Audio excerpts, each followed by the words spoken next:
For a long time, people have pointed fingers at the Jews when trying to explain who really runs the world. It's a convenient shortcut, a simple narrative that flattens complex power structures into a single tribal scapegoat. But the truth is more layered, more strategic, and far less comforting. The OCGFC are not the Jews, no matter how many echo chambers try to push that claim. I used to buy into that narrative myself until the recent flare-up between Israel and Iran forced me to take a harder look. What I saw was not a monolithic tribe pulling strings, but a geopolitical chessboard, with players far more diverse and more dangerous than any one group. Blaming the Jews not only misses the mark, it plays into the hands of those who benefit from our intellectual laziness. It's easier to latch on to a familiar villain than to track opaque financial flows, multinational lobbying networks, or the metastasizing machinery of global capital. Historically, Jews were defined by religion, not race. But over the last few centuries, there's been a calculated shift, one that attempted to reframe Jewish identity as ethnic rather than strictly religious. So now you have atheist Jews, which honestly doesn't make sense if you put any amount of thought into it. It's a contradiction that doesn't hold up under scrutiny.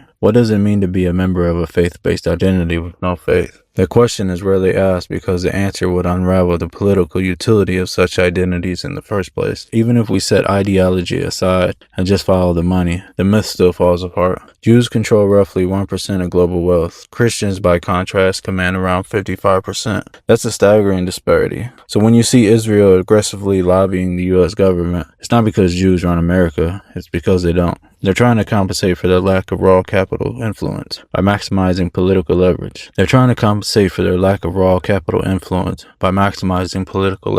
Particularly through a Christian-dominated electorate that they've expertly cultivated. A study from the University of Oxford looked at 360 faith-based investment organizations and found that the Muslim-owned institutions accounted for about $4 trillion in assets. Jewish organizations, just about $16 billion. Let that sink in. The numbers don't lie, but they are inconvenient to those who prefer conspiracies over complexity. So let's be clear. The OCGFC aren't the Jews. That narrative is a distraction, an outdated tribal story in a world run by decentralized capital and shared elite interests. The true rulers aren't bound by synagogue or scripture. They're bound by balance sheets, stock indexes, and backroom deals, and they'd love nothing more than for you to keep pointing in the wrong direction.